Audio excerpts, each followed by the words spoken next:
Ooh, that's hot. Hi everyone, I'm Maddie. And I'm Amber. And we're Witches Talking Tarot. And join us on a journey into the underworld. Again. Yeah. You're right.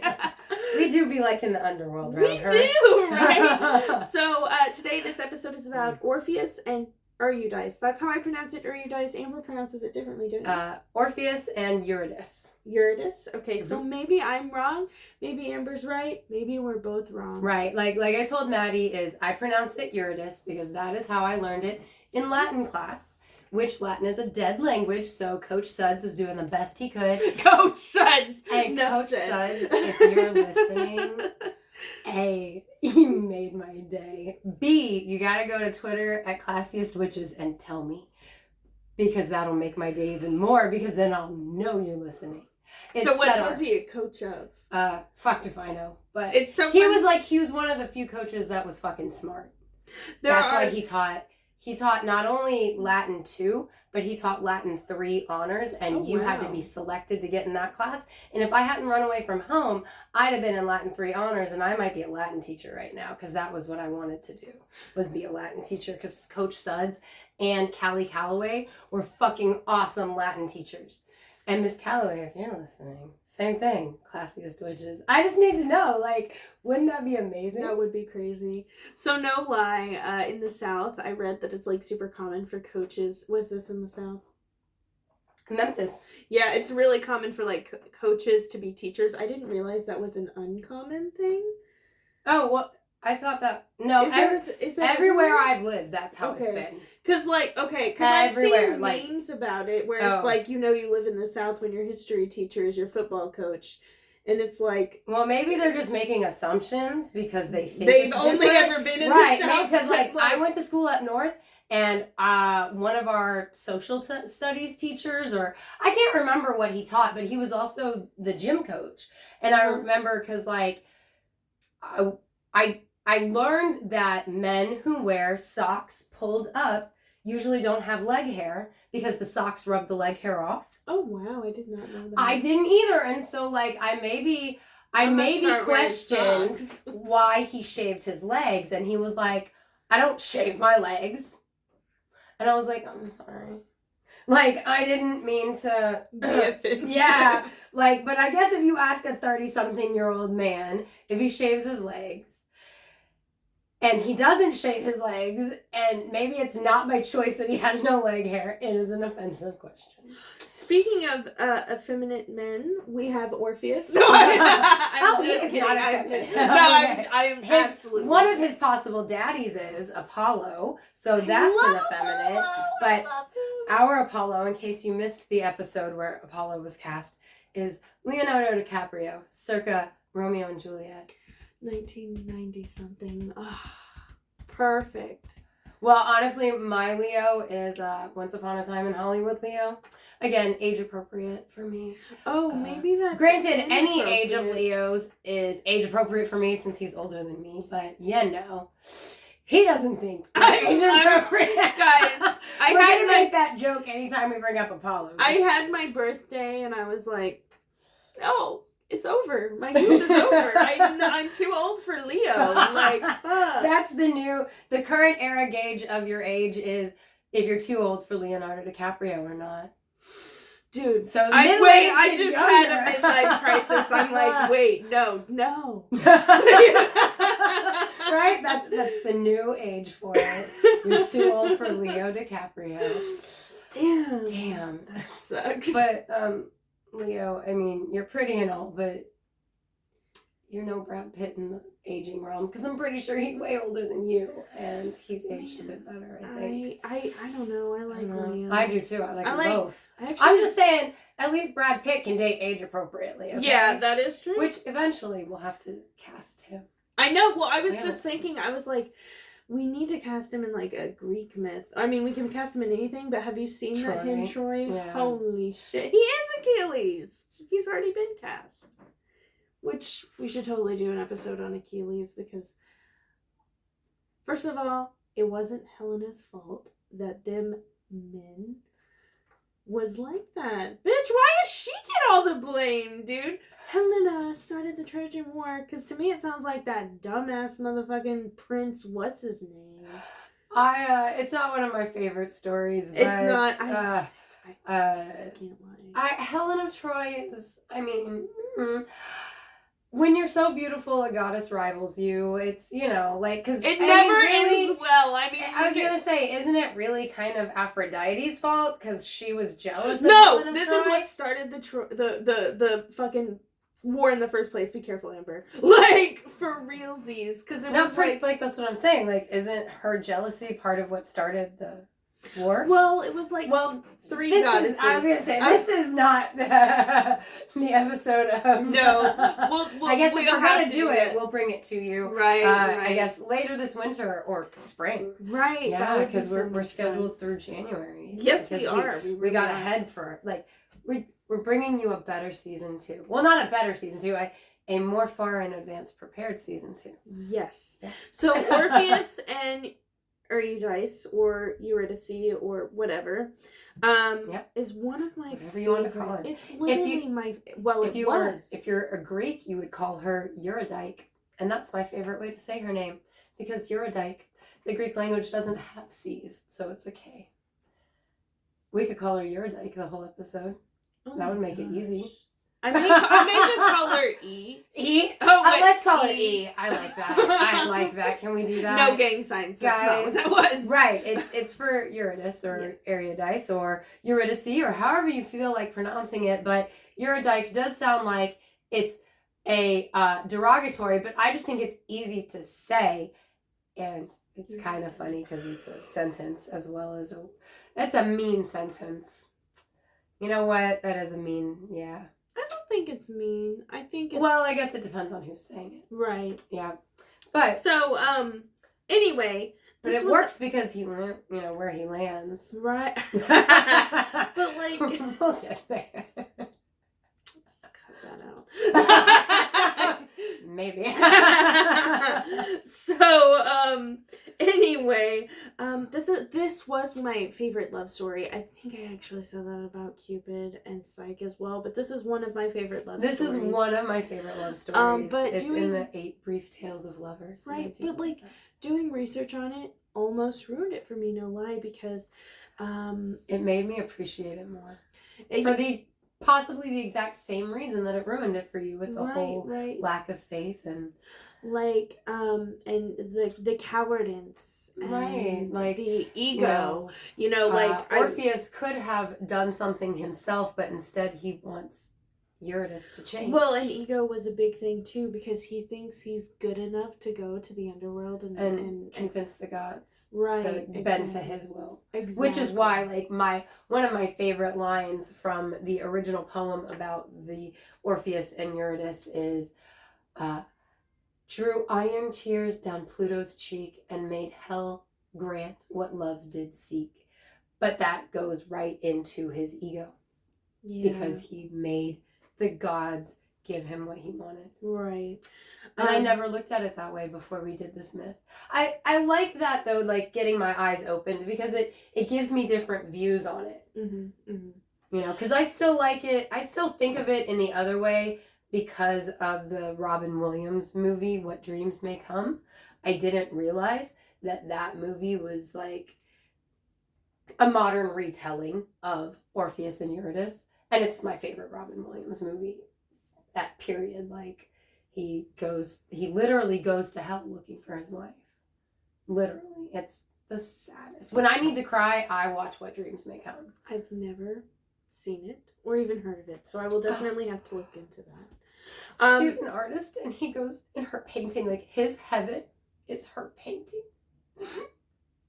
It's so good. It's giving me City of Angels vibes, if I'm being honest with you. Like, well, maybe that's like also an allegory to the It's not. Orpheus and Eurydice. I wish it was, because she dies, but he can't go. Like, so it sucks. But, I mean, it's good, but it's one I'll watch if I'm going to cry. Yeah. Before we talk about... Before we make ourselves cry. We should definitely do start with the casting. Yes. So, Amber and I had this discussion a little bit before. I'm still gonna say that I see Ed Sheeran as Orpheus, because I see him going down and he's like, I'm in love with too the shape soft. of you. No, Ed Sheeran is too soft to make it into the underworld. I don't see What? Ed Sheeran's such a soft little, like, Ed Sheeran doesn't know true pain. He's love. Like, he doesn't know true pain. Like, I feel like to be able to cross that threshold, you have to be somebody who would be able to. Like, I see Jimi Hendrix 1,000,000%, although when I was talking to you about it, Jim Morrison popped in my head, and I was like, Jim Morrison. And they're both young men because they're members of the 27 Club, so they died by the age of 27 or at the age of 27. So, like, they're forever young. Yeah, and Jimi Hendrix is the one that said it's better to burn out than fade away. that is so... I hate that line. I hate that line so much. It was on every one of my school books. It is so toxic. I hate that line so much because that way of thinking is just so toxic for a young person to think. I mean, I get it, but growing up in the 90s, that was on every single notebook that I ever had. Once I heard that Jimi Hendrix had said that, I was like, oh, fuck yeah. Like, oh yeah, that is just so... And I don't feel like it's better to be a star that explodes. I'm looking up what Jimi Hendrix... because... Wait, he's the singer of what? Jimi Hendrix, he does All Along the Watchtower. No, what's the band? Jimi Hendrix. He said that? I thought the guy that said that was the Nirvana guy. I think he was quoting Jimi Hendrix. Oh. That's how I learned of it, was because of Kurt Cobain, but I'm pretty sure he was quoting Jimi Hendrix, who was from like the 60s, 70s. And I mean, The Wind Cried Mary, that is not Orpheus, bro. Oh, that is so Orpheus. No, oh my God. Maybe he after he died. I mean, again, like I said, I'm casting Orpheus from a musical perspective and not a looks perspective at all, because my other immediate is Syd Barrett, but Jim Morrison is the lead singer of The Doors, who does People Are Strange. Jimi Hendrix? No, that was Jimi Hendrix. Yes. This guy? I could Syd see Barrett? Mm-hmm. Yeah. He was that. Pink Floyd. Okay. And Syd Barrett is the guy that the Dark Side of the Moon album pretty much seems to been written for. The song, oh my God, I'm obsessed with the song that's written about him by the rest of the band, because he does a fuck ton of acid. And there's this line about black holes in your eyes. Well, because he can transmute that liminal just like Orpheus did. He can go into the underworld. He has that thing. But again, Jim Morrison, I feel, also has that thing. I could see young Ozzy Osbourne. He's handsome. Because I'm not saying Jimi Hendrix or Sid. I can't. Well, what about Jim Morrison from The Doors? Maybe, but like, he kind of gives me Skeletor vibes. If I'm being honest with you, like, I just... Skeletor vibes? Well, maybe Sharon. Like... Jim Morrison? No. Well, yeah, him too, honestly. Mm. Not Jim Morrison, Jimi Hendrix, I'm sorry, and the other guy. You know what? I'm going to go Jim Morrison. That's what I'm saying. Yeah. Like, Jim Morrison would be perfect for Orpheus. Yeah, I could see him playing the lyre. He can make anybody drop their panties immediately. Mm-hmm. You know, he does, his music can cross those barriers, whereas, like, I don't feel like Ed Sheeran can cross those barriers of pain without being a weenie about it. I like I like old music. I do. I love old music. But I wasn't thinking of casting someone from, like, the 70s, if I'm being honest with you. I think maybe that's why in my head I'm like, oh my God, Ed Sheeran. But I was also like, my first choice was... Harry Styles. Cupid too. Yeah, but he is Cupid. But if I had to choose someone from this time period, like the 60s, it would probably be Jim Morrison. Because I could see it. And again, like, for me, it's not necessarily like the time period. It's the musical ability. Like, if we were going from today, like, I still think Jim Morrison is the best Orpheus choice. Although Jimi Hendrix was like my first thought after Harry Styles. If I was going for like a more modern one, it would be Hozier, but I'm not thinking from modern times. Oh my god! No, you say that because I gonna go for that. Right, but, like, because old stuff is valid too, Maddie. No, like, it's totally valid. It's totally valid. It's totally valid. Like, I just. We could do Hozier, because if we have to do a modern musician, it does not have to be a modern musician. Like, I could see he could do the liminal. He can do the pain. Right. He can do the crossing the boundary. Really good. He can cross that threshold. Mm-hmm. And, like, I mean, that's what Jimi Hendrix and Jim Morrison and Syd Barrett all bring to the table, is being able to touch that pain and handle it and walk to the underworld for their fucking own ego, because let's face it, once we get to the myth, we'll talk about why he goes to the underworld, but these are people I can see going to the underworld. Ed Sheeran? Well, I think Ed Sheeran sings romantic music, and I love his song.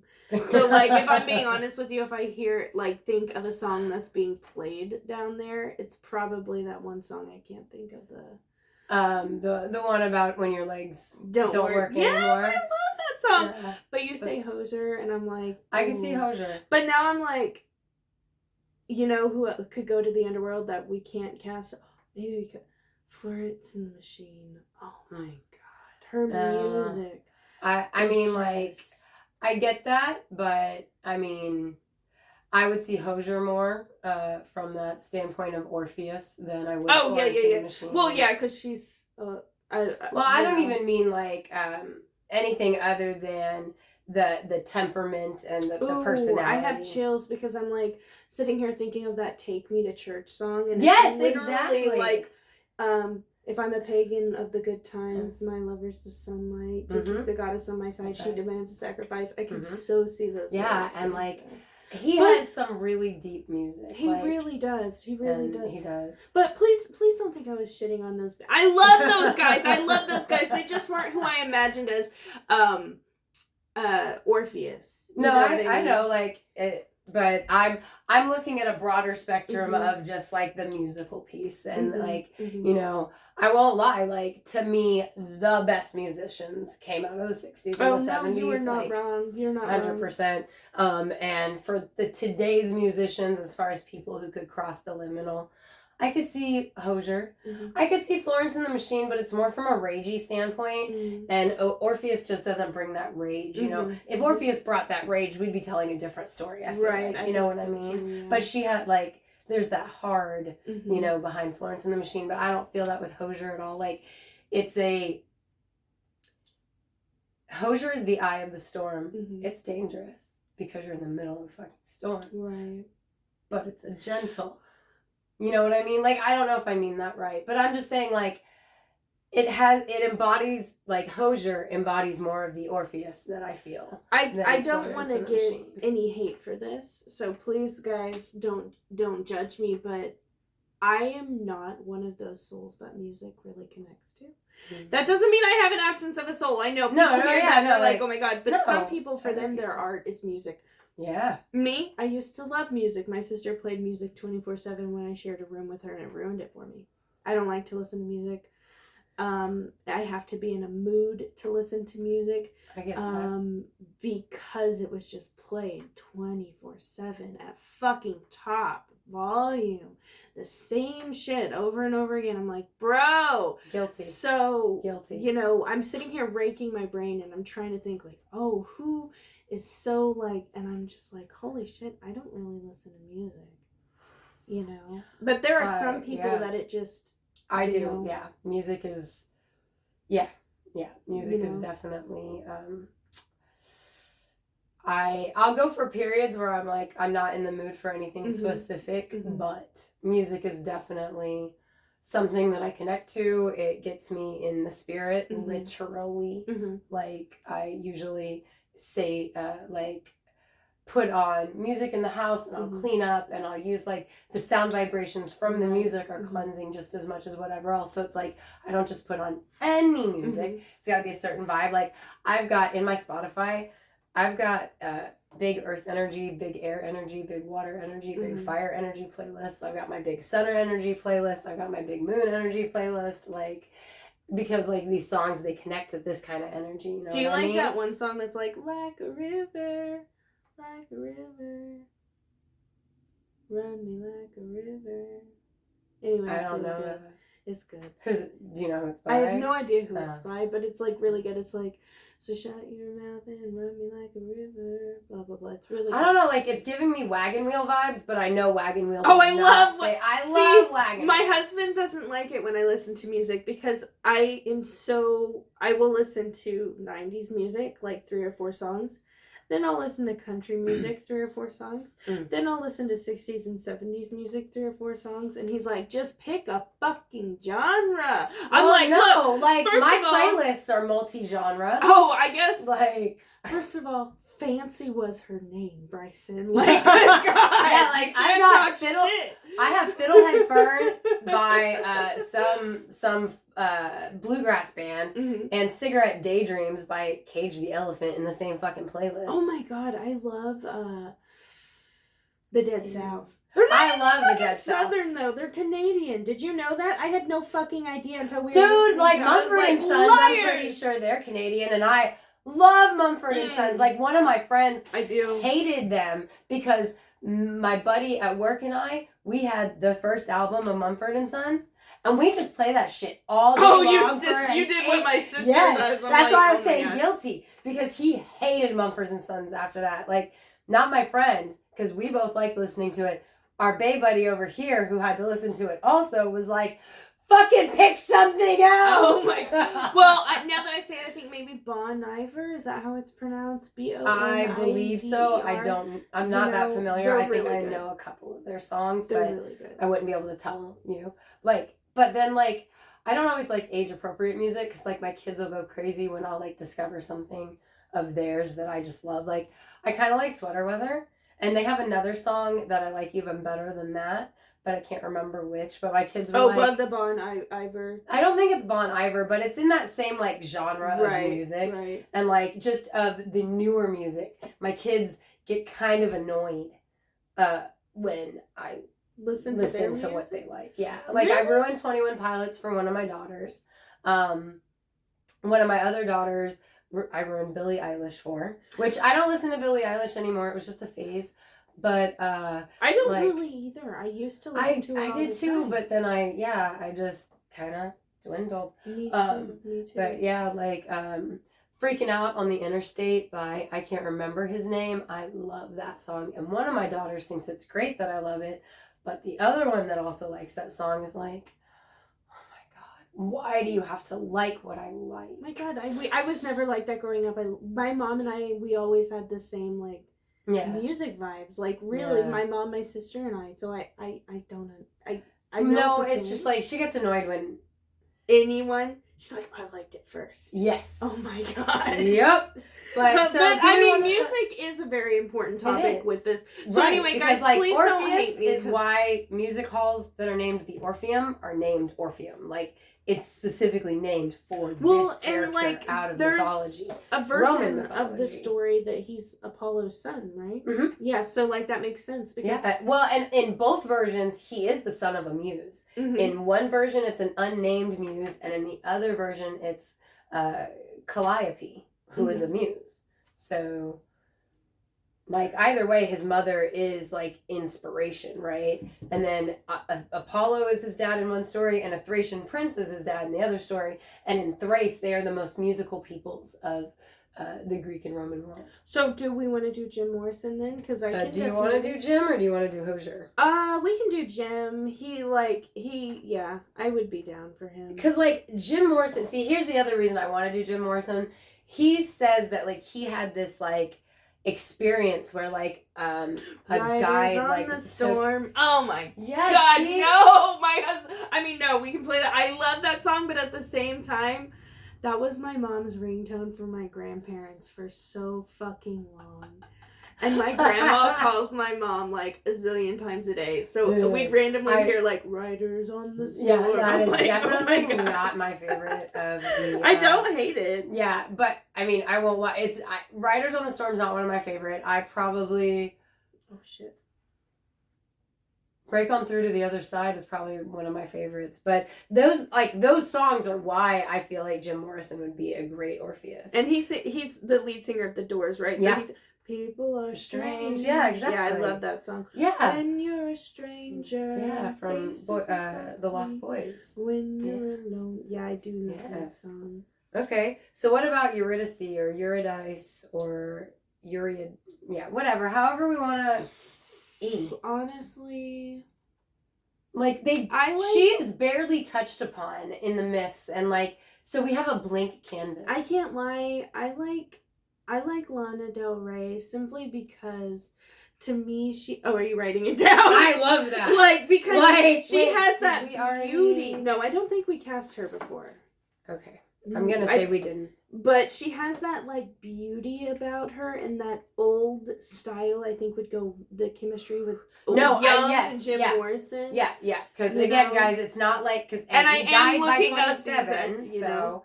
it's not like they would be unage appropriate for each other at this point. So, for everybody who hasn't heard... And she has that song that's like, Jim Morrison. Does she? Yeah, she does. Oh, that's fucking awesome. Also, she's the one who remade the Season of the Witch, so I think it's pretty perfect. Yes. And she also remade the song that goes... Strawberries, cherries. Oh! I love her version. That is in my I Need to Hear It Sometimes playlist, because I also have a playlist of songs that I just need to hear sometimes. That is perfect to me. That's perfect. Oh, that's perfect for Jim. And exactly. Yes. Her style, it's just gorgeous. So if you haven't heard Persephone Picks the Flowers, you should go back and listen to it. But stick through it with us here first and then go listen to it. But because of Persephone Picks the Flowers, we already have our Hades and our Persephone cast. Mm-hmm. Yes. Hades is Keanu Reeves, because he will always be our Hades. Always. Even right, if we he decide, looks just like him. He does. Dressed up like Neo, but with the beard. Anywho, Persephone is Liv Tyler. So those are our Persephone and Hades. Hecate, I don't believe we have ever... cast Hecate. I know. That makes me nervous. So Hecate's Carol my Kane. baby. What about Carol Kane? Wait, what is she on? Carol Kane, she is... Is it with a K? Yes. Carol is a C, Kane is a K, I believe. Carol Kane is in Scrooged as the fairy. Oops, she's on the show Hunters, but I don't think you watched that. I know you know her. Oh my god, I do know her. Yes, okay. I was like, I know you know her. I am but when she popped in my head immediately, put a black hat on that. Oh yes, look at her eyes. I know, she's so perfect for Hecate. Oh my god, she's gorgeous. She is gorgeous. What do you know her from? Because I'm curious. She is the crazy ass grandma in oh yes, the Addams Family. She's out there, kitty, and then she's like, dinner's gonna be late. And she's also in that new Netflix movie, which or Netflix show, which is The Unbreakable Kimmy Schmidt. She is in that one. She's on The Unbreakable Kimmy Schmidt? Yeah, she's the I don't remember. I'm sure, I've seen at least half of the yes, I thought so. Because there's several seasons of that show, because Roz used to watch it. She's the is she the landlord? Yes. Okay, I remember now. Yes. I love Carol Kane. Okay, so she's beautiful. The Maynads. So we did want to cast Emma Roberts, and you'll know why. Her crew from Scream Queens. Mm-hmm. We don't know all of them, so if you don't, you can Google it. Emma. Dude, I hope this episode doesn't paint me in a shitty light, because I don't like music very much. I feel like so many people get so offended by that. What do you mean you don't like music? Well, I don't like sports. You're gonna fucking hate me for that? Don't. Sorry, guys. Everybody has what they're into. I like song bowls. Look, Maddie does like music, because 90% of the time when I show up at her house, she has music going. Right. She just likes what she likes, and maybe it's not she always wants to listen to music. Right. But don't hate her, because even because you're 90% of the time when I come over, you have music going. It's just not like I don't listen to it like 24/7. Right. Like, I don't know. Yeah, no, guys... I get you. Yeah, don't hate Maddie. She listens. She's not an awful person, I promise.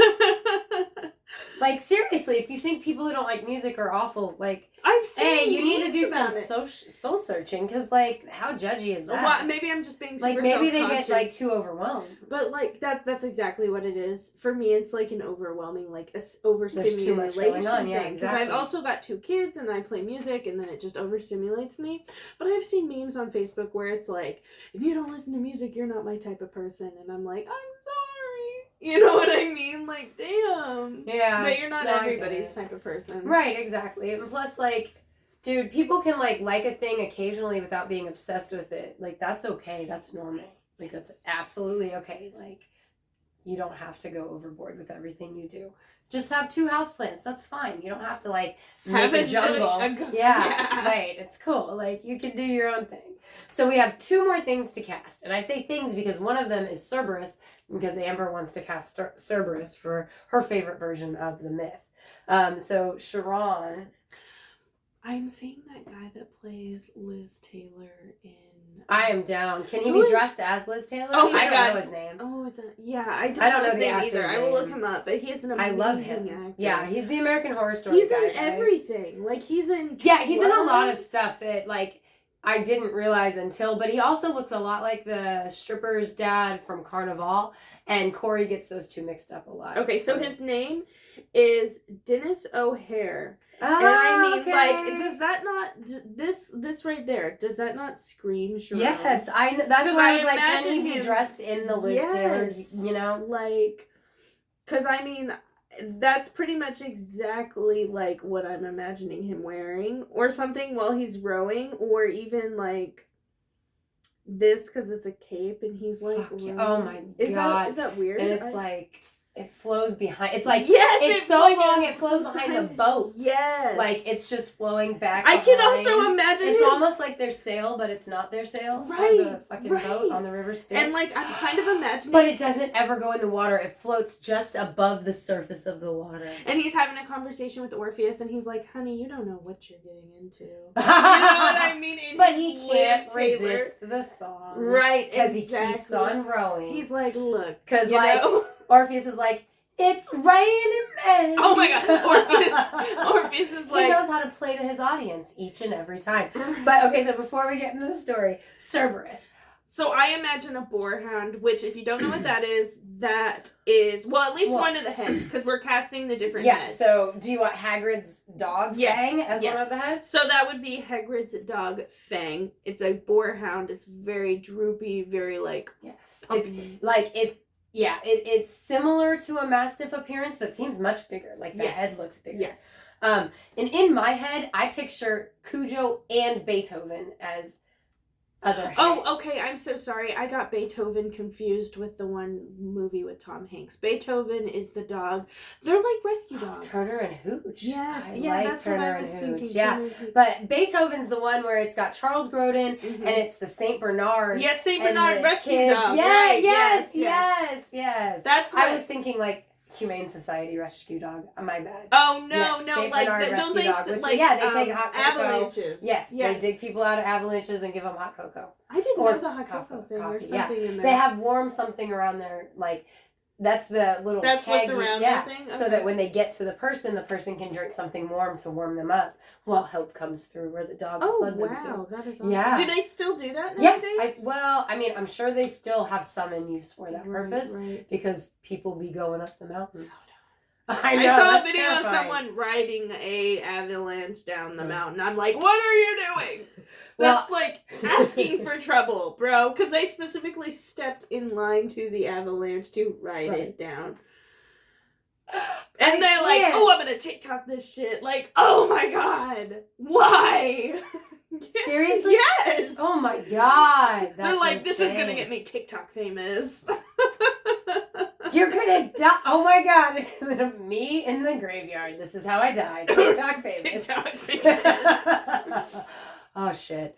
Okay, so Saint Bernard, Beethoven. Are you I'm Beethoven totally down. And Cujo? Yes. Like, because Cujo's also a Saint Bernard. Right, and that's why I was like, I picture Beethoven and Cujo as two of the heads. Well, because they all have different personalities. Exactly. Fang is really lazy. I don't know if you remember in Harry Potter, they're like, oh, thank God we have Fang. And he's like, I'm scared. Yes, I do remember that. And then you've got Beethoven, who's really, like, rowdy. Yes, and, like, exactly. And then you've got Cujo, who's a psychotic. Rabbit. Yes. So then they each got their own, like, personalities. Exactly. So, like, I imagine as he's playing his harp, maybe Fang is like, oh my God, this is so nice. Yes, like this is the main reason I wanted to cast Cerberus so that we could have that discussion.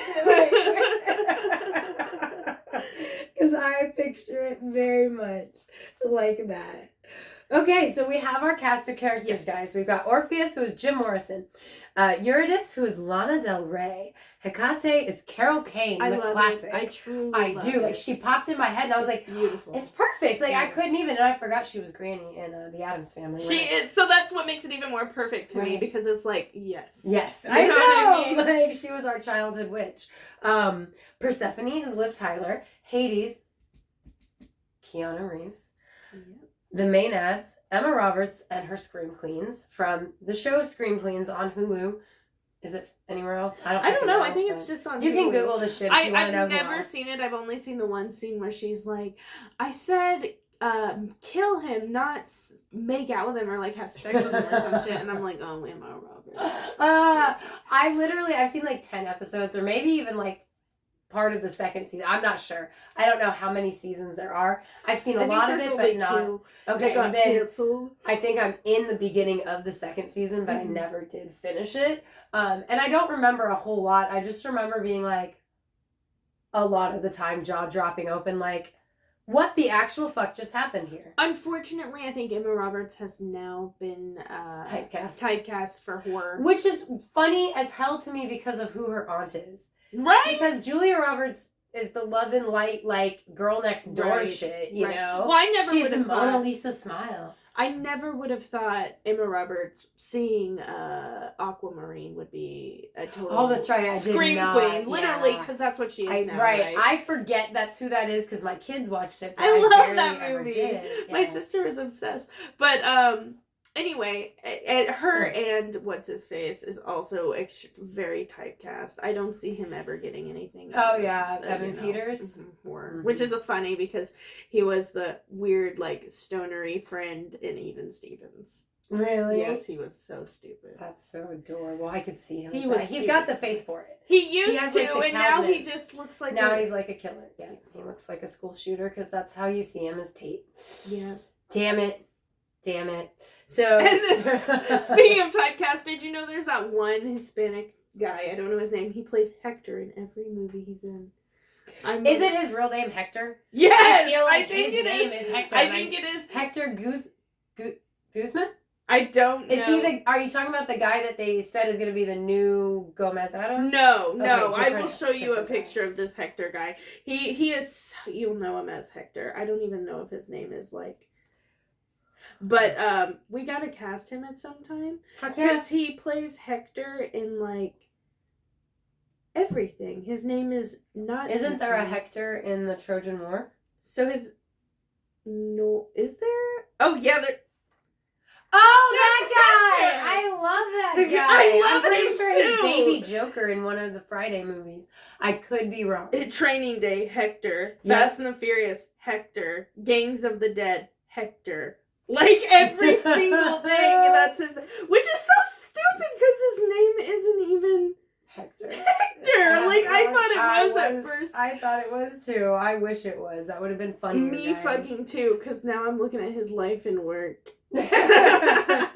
So we have Dennis O'Hare dressed as Liz Taylor for Sharon, taking you across the river Styx. Is Joker. Sorry. He is Joker. He is? Oh, cool. I couldn't remember if... and then Cerberus we have as Fang from Harry Potter, Cujo from Cujo, Stephen King's, and Beethoven from not the musician, but it works! I didn't even do that on purpose. It does. Well, you know what? I watched Beethoven, but I wasn't a fan because every time I watched it, I was like, that fucking dog! Somebody get that dog! Because they're like, Beethoven! I swear, I feel like I saw like all the Charles Grodin movies for some reason growing up. he's like a bad guy in so much shit. I don't know. I fucking hate Charles Grodin, but that's why I love Beethoven. He's the dad in Beethoven. What else is he in? Gonna look it up. Yeah, if you guys know our myth shows. Yeah, we like to know who we're talking about and things. But yeah, I can't think of what else Charles Grodin is in, but he's in some campy like 90s shit. I know it's not just the Beethoven movies. It has to be. Please tell me it's more than the Beethoven I thought movies. that was somebody else. Midnight Run, The Heartbreak Kid, Clifford, King Kong, the original King Kong. Charles Grodin, the original King Kong. Thank you. Well, not the original, but the remake with Jessica Lange, right? Yes. Sorry, not the original. The original one's black and white. Right, but that's, for me, it's the original one. That's why I have to correct it, because Corey used to be like, it's not, it's a remake. Okay, well, it's the first one I ever saw, okay? Yeah. And Jessica Lange is a goddess.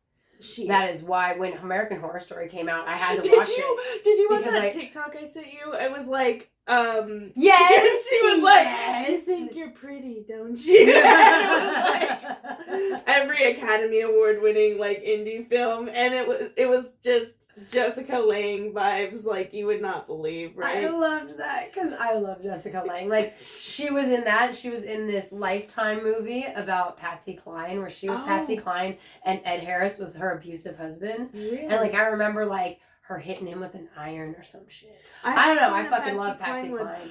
I've seen the Loretta Lynn one. Oh, I love Patsy Cline, and so I watched that all the time when I was a kid. For Patsy me, Cline. Jessica Lange is fucking gold. Crazy for feeling. Yeah, I love that movie. Or that song. I love all. I go walking after midnight. We used to watch that or listen to her music all the time. Oh yeah, she's one of the only countries. Like when I say I like country, it's like Patsy Cline. Do you like the OG Reba McEntire, Fancy? I mean, I do like it, but it's like, do I go out of my way to listen to it? No. But if Trisha Yearwood Strawberry Wine comes on, I'm leaving that shit on. But like, I got Trisha Yearwood's autograph and then lost it. When Fancy and the Moffat brothers, because nice. You know who they are? No. Like no. Oh, they were like triplets or a pair of twins and their little brother, and they were like mine and my best friend's age. And so we were like, oh my God, they're so cute. We have to get their autographs. Oh my God, dude. I see posts on Facebook all the time of kids like my brother's age who are like, this is the outfit I thought Joe Jonas was going to see me in and fall in love with me. And it's like a 10-year-old girl in like some weird ass like outfit. And then there's like, because it's just so funny, like when you're young and you love these guys and you go to their concerts, like there was one that was like 12-year-old me actually shaved because I thought I was gonna meet Justin Bieber at his concert. One of my clients loves to tell me the story, someone who listens, so hi. I'm not gonna say your name because I've never asked you before, but how she went to see the New Kids on the Block. And Joey, like, she was wearing a Joey shirt, and he was like, he said something to her when he went past her, and she was just like in awe. And I was like, that's fucking awesome, because like if I was a teenage girl, actually, like Collective Soul, I made eye contact and I flashed Dave Grohl from the Foo Fighters, so, and I know he saw those. I know. He made eye contact. Hey, guess what? I was a flasher. Maddie's never been to a concert before, ever. Oh wow! I used to go all the time when I was a teenager. I never have been. They're too loud for me now. There's so many people. Granted, when Corey took me to 311, that shit was awesome, but there's so many people, and I need my space, and they don't want to give you your space, and it's like, no, if I can hit you, you should probably stay away. Like, I think I'd go to Coachella. Is that one of like the big? Everybody got quiet. No, I'm like I've heard of Coachella, but I don't know. Is it like a multi-day music fest? Yes, yeah, it's like super big. I think Billie Eilish opened for them there once. It's like I've taken Roz to Warped Tour multiple times, and I got to see Real Big Fish. No. Fuck yeah, Real Big Fish, and more importantly, Less Than Jake, who I got to meet and get their autographs, and just have a picture of me with my like. My little shirt pulled up and my tummy hanging out because I'm like leaning over their table and I'm like the 30-something-year-old mom like, yeah! And like all of these kids, exactly. They're like, how does she even know who these are? This is just like the equivalent of Twilight Mom. Well, no, it's so funny because they made a joke. Well, But they're from my age group. Right. Like, I grew up listening to Less Than Jake. They're from my day, but they just still play Warped Tour, or at least back when Warped Tour happened. And they even made a joke about what hot moms in the audience want to hook up with them afterward because all of the kids that are here to listen to them are too young. And Roz takes my elbow and like pushes my arm up, and I was like, don't you dare. Don't give me the situation I have to say no to because I'm married. I'll be so upset. Right? Can you imagine just coming home being like, thanks a lot. You know what I mean? Like, I just hate that you exist right now. Right. Like, you made me say fucking no to the bassist.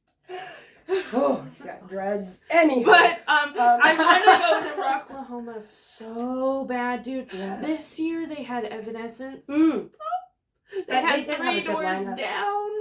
I saw Three Doors Down before they were big. They had everything. They had like Korn. They had Corey saw Korn, caused a fucking riot at a Korn concert.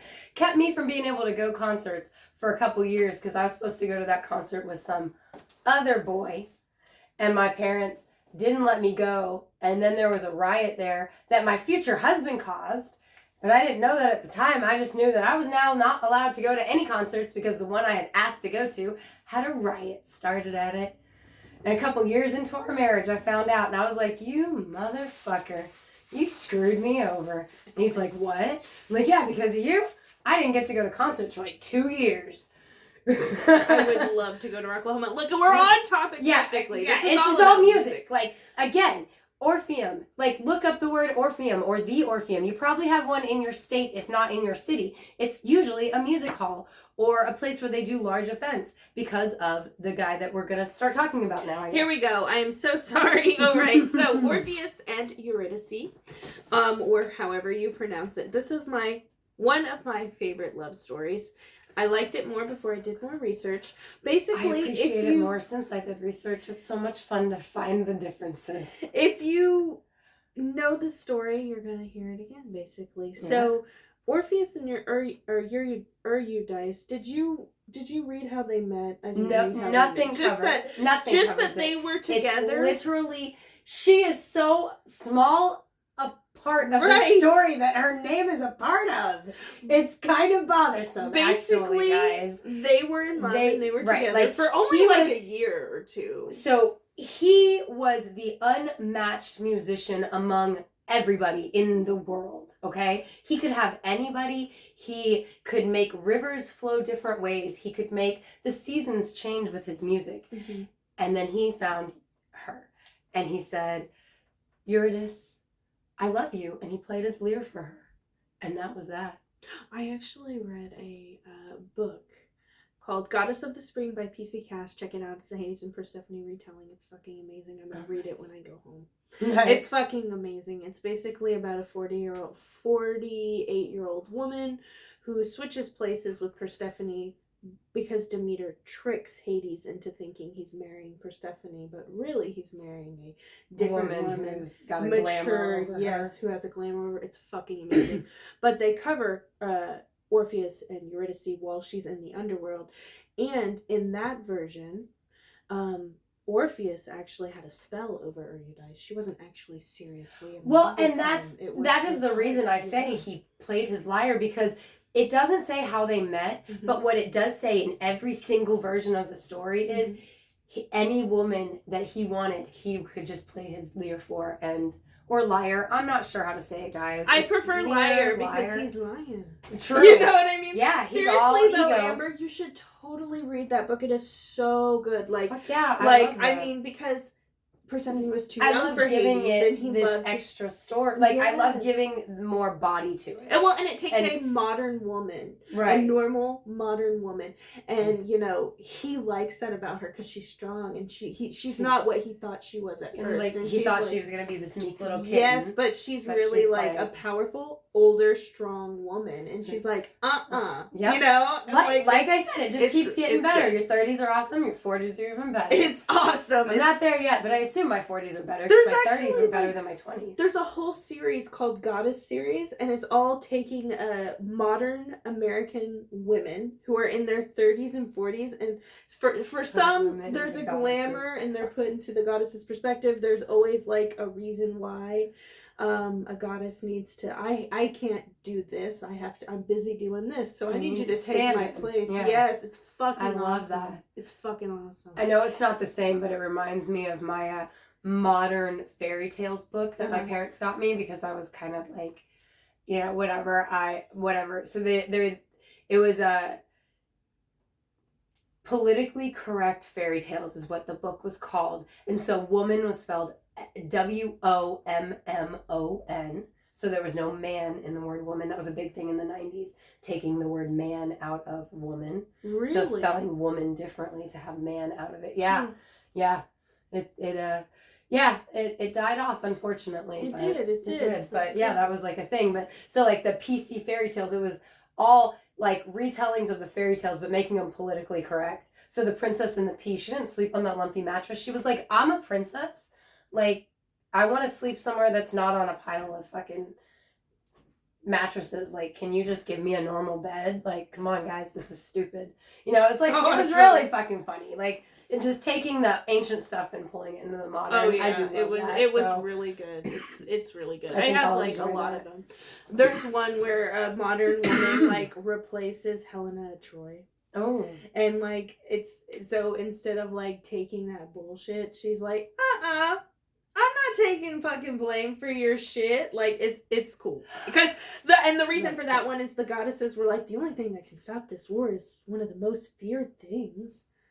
A modern woman with knowledge. You know what I mean? To put them in their play. Like, it's like, that's hilarious. It's fucking cool. Anyway, the point is there is a theory that Orpheus, or a different retelling, wasn't actually, or Eurydice wasn't actually in love with Orpheus. Right. Do you believe that? What do you think? I believe that from the standpoint of all the other stories, because I think that's where PC Cast gets it from, is it doesn't tell you anything about how they met. It says there's no known, like, we don't know how these two fell in love.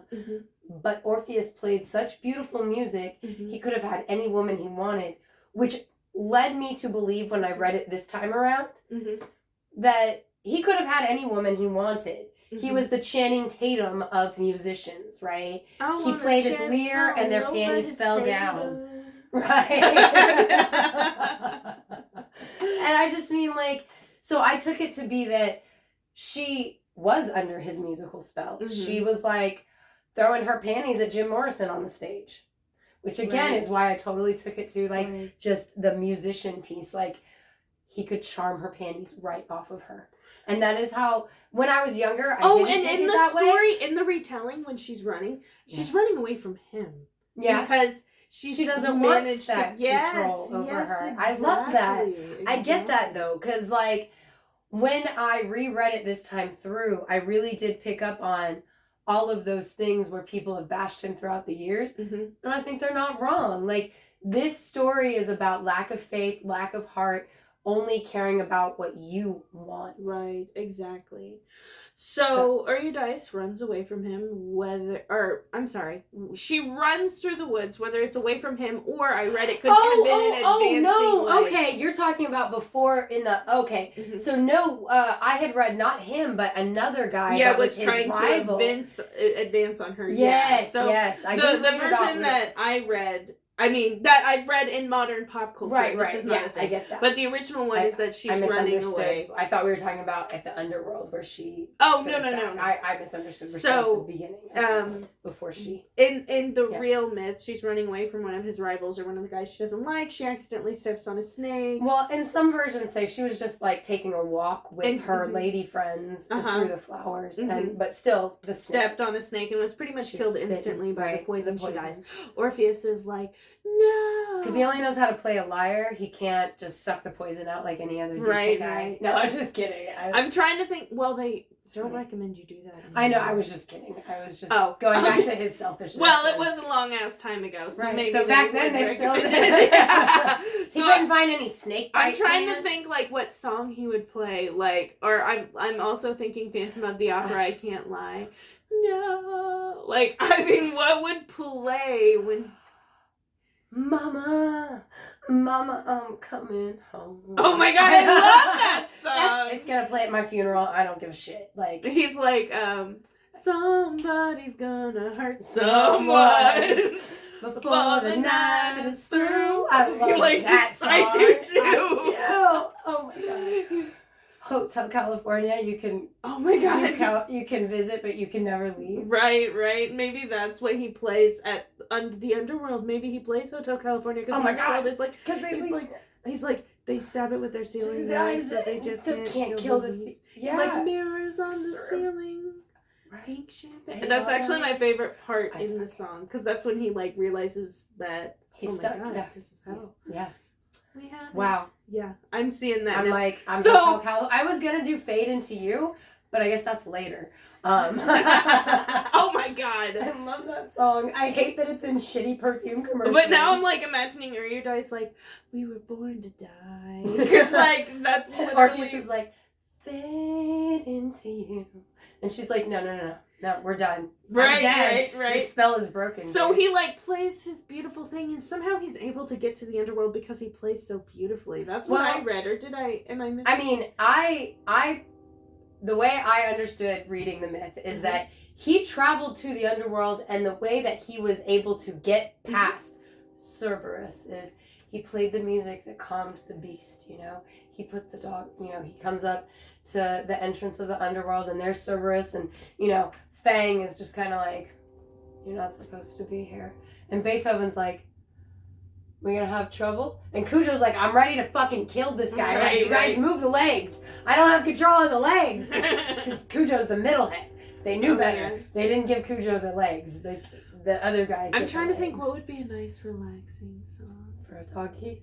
Yeah. He's like, who's that doggy? Bad to the bone. And Cujo's like, I'm listening. Right. And Fang's like, wait, I like the other one.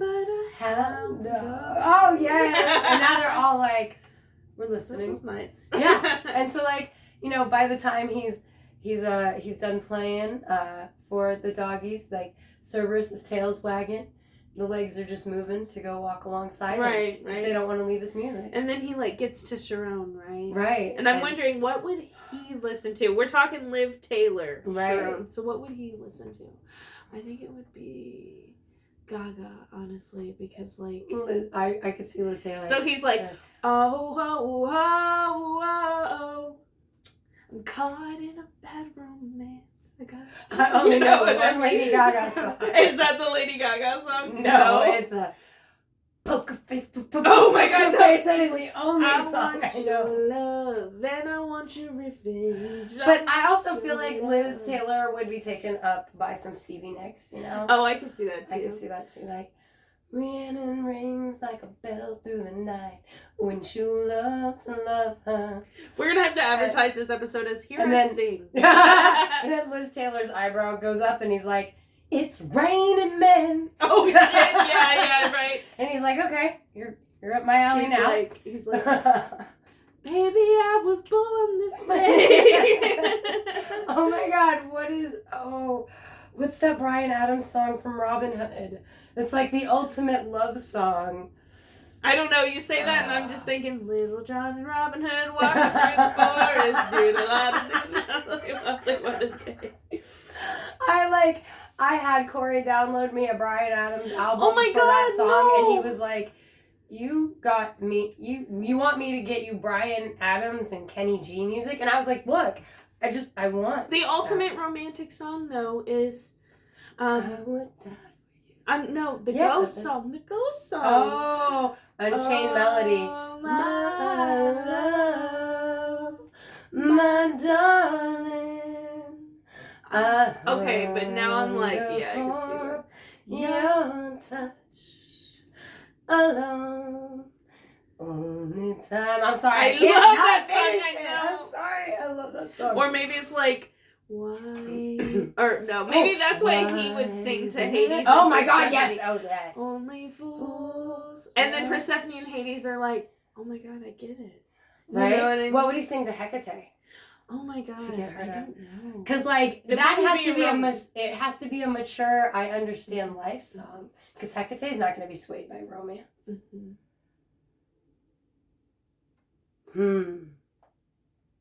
What do you guys think that Orpheus would play for Hecate to get past her in the underworld so that he can bargain with Hades to get what he wants? What is a song that might... I'm thinking Magic Man, honestly. But I'm thinking Magic Man because I feel like, oh my God. Oh, but Magic Man, that's like, oh, girl. Or it's like, you don't understand, like, Mama, you don't understand. I know, it's like, a young lady. Like, I feel like Hecate would not be swayed by Magic Man. I feel like he's got magic hands. I feel like the term of like magic, like he's a magic man. Right. I think the only one that could seduce Hecate is a magic man because she's a magic woman herself. But the song is like being sung by the mom, telling the girl you're gonna exactly. Mom said with a smile. Yeah. Mama cried on the phone. Yes. You don't have to love me unless you Yeah, I love that song. But I just feel like... maybe that's more of a Persephone one. I feel like that's a Persephone one because she's young enough that song would... Because she is the girl. She's like, but Mama... Demeter's the one on the phone saying, come on home, girl, Mama said. Right? And she's like, but Mama, try to understand. Just try to understand.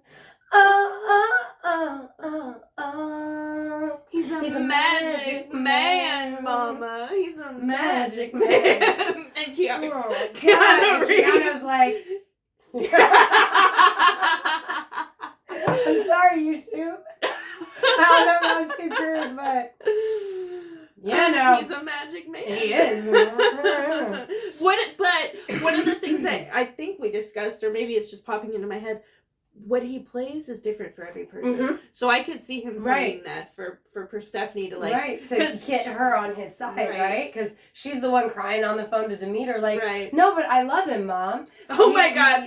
He's singing to Hades and it's like, young teacher, the subject of schoolgirl fantasy. She wants him so badly, knows what she wants to be. Oh my God. Maybe that's horrible, but I love that song too much. I know. Or is it more like Aqualung? What? Aqualung, it's by the same... Oh no, that's the Police. Aqualung is by Jethro Tull, and it's like he watches the young school girls. What the fuck? It's so weird, it's like listening to what the fuck songs. Yeah, because I love that like, Police song. I just hear that one and it just does remind me. Oh, they do play. He does play the Police, but not that one. He plays the other one, not Roxanne. She every little thing she does is magic. Oh my God. You know what I mean? Because like Hades would be looking. Oh, you don't know? No, I don't know that song. I'll have to look it up. That's one of my favorite Police songs. Oh my God, I know what he'd sing to Hecate. He'd sing everything she do just turn me on. For Hecate, it would be. I feel like that would be the Hades one because he'd be looking at Persephone the whole time, like I know how he feels. Oh, and ruby lips, sparks fly from her fingertips. Yes, I hate that song. I love it so much. It reminds me of my grandmother. I liked it until it got so overplayed on all the radio stations. Witching woman. I think he would like that one. She flies. But I also think she would like Rhiannon as well. Yeah, I think so too. I think both, but I like Witchy Woman. I think like he'd start with Rhiannon. She sings like a bell through the night. Wouldn't you love to love her? And then Persephone, Hecate's like, okay, I know what you're doing. And he's like, oh, that's not good? Okay. Ooh, she's powerful. Yeah. Look how high she... That's the only part that's in my head right now. I know. I'm like, there's there's another witchy one. Black Magic Woman. Yeah. Yep. Or there's Magic Woman. Evil Woman by Electric Light Orchestra. It is in my Halloween playlist because it is from Disney Halloween. It is so Hecate. I love them. Yeah. It's like Hecate, right? Yep. He's just like, and it's Hecate, right? So he's got to go through all of them. Right. He's got to he just keeps going until her face goes. Okay. Keep Yeah, right. Yeah, all right, and then she's like, finally, you can get to Hades and Persephone now. Right. And then he plays for Persephone, and she's just like, panties off. Yeah, you can have her. Right. Hades, I feel like Hades would be a little bit harder because he's not a woman. You know, I mean, I hate to say that, but you get what I'm saying. And you know what? I'm going to say, at this point, Orpheus has to pull Hope Sandoval out. He's got to go with some Mazzy Star. Well, he starts singing. He's like, look on down from the bridge. And Hades is like, eh. And it's like, he's got to pull out the big guns. Hoser. Yeah. You know what I mean? Yes. Oh, he does. He's got to pull get out him Hoser. right in the heart. There's that one line in, I'm trying to think of it, from the song you had mentioned earlier. The Take Me to Church. Yeah. My favorite part in the song, and it's so intense, and I think Hades would love it, is the part when he's like, there is no sweeter innocence than our gentle sins. That part is so heartfelt and hurtful for me. But I'm thinking about when he's talking about his lover. When my lover got humor, she's the giggle at a funeral, and the whole time Hades just looking at Persephone. The only heaven I'll be into is when I'm with you because exactly, and that's the line. And if Hades the is heavens ever did speak, she's the last true mouthpiece. Yes, and that's when it's like, drew iron tears down Pluto's cheek and made hell grant what love did seek. I think so. Yeah, and this is where we're going to get into the shitty part, because then, Eurydice is coming with him, and he's still playing his music. You can have her. Lana Del Rey can follow you. Right. But you can't look back. You cannot look behind you until you guys are oh my back god, up in that and that's world. Lana Del Rey. She's singing as he's playing, because she's playing We're Born to Die, and the lyrics in that song are like, oh my heart, it breaks every step that I take. Oh, I like that song. Know, right? Yes. The girls, Lolly listens to it. I love that song. Yes. I do. Yes, and he's just like, feet don't fail me now. Yeah. Oh my heart, it breaks every step that I take. Yeah. And so she's singing that while she's behind him going out. Right, and she's like, and I'm hoping that the gates, they'll tell me that you're mine. Right. And Orpheus is so excited. He's just going and he's going and he's going, but then he can't hear her anymore. He can't hear her footsteps because she's dead. You know what I mean? She's not a physical person. Right. So he's like, is she really behind me? Right. He's like, did the gods trick me? Is it all just false? Do I not have my love after all? And he thinks that she's clear of the mouth of the cave to the underworld. So he turns around just in time to see her reached back into and pulled back, because ye have little faith. He had no faith in the gods keeping up with their end of the bargain. Mm-hmm. He had no faith that Eurydice was behind him. And it's a sad ending. And it's sad because she goes back away and he watches her die essentially a second time, and his heart breaks again, and he wanders the world just playing his sorrow out on his life. Is it sad that I'm thinking, you are my sunshine? Oh, don't. You're going to make me cry. I know, fuck that Ben's song. Funeral. I can't handle that song. I fucking hate that song because it's so sad. It's such bullshit. Why do you sing that to your kids, man? That's sad. No, but he is pouring out his laments by string after string after string. And I like to imagine Zeus is like, bro, I can't take this shit anymore. Dionysus, do something. You know what I mean? Or maybe it's Dionysus. No. He's hungover. He's like, I can't. No, I picture it more like, yes, he had no faith, but the gods did do him a kindness. He wasn't going to take his own life. He was just waiting to die. And so he wandered upon the Maenads, and Emma Roberts and her scream queens tore him limb from limb, as they are wont to do as followers of Dionysus. I mean, it's funny to picture it that way, but I picture it as like them kind of putting him out of his misery. That's how I see it. That's how I like think of it. You defy me, stars. We got some Romeo and Juliet going on. He's like, tempt not a desperate man, which is one of my favorite quotes. I see him just like, just welcoming it. He sees him coming and he's like, he just keeps playing his lyre until the very end. Yeah. Which is why it reminds me so much of Romeo and Juliet, like, because, you know, Romeo welcomes it. You know, he takes the poison, and what does he say? Poison. I have to look it up now. I mean, it's not important, but like when he takes the poison, he says a specific quote because he wants to die. Right. Well, I don't know. I don't think of it.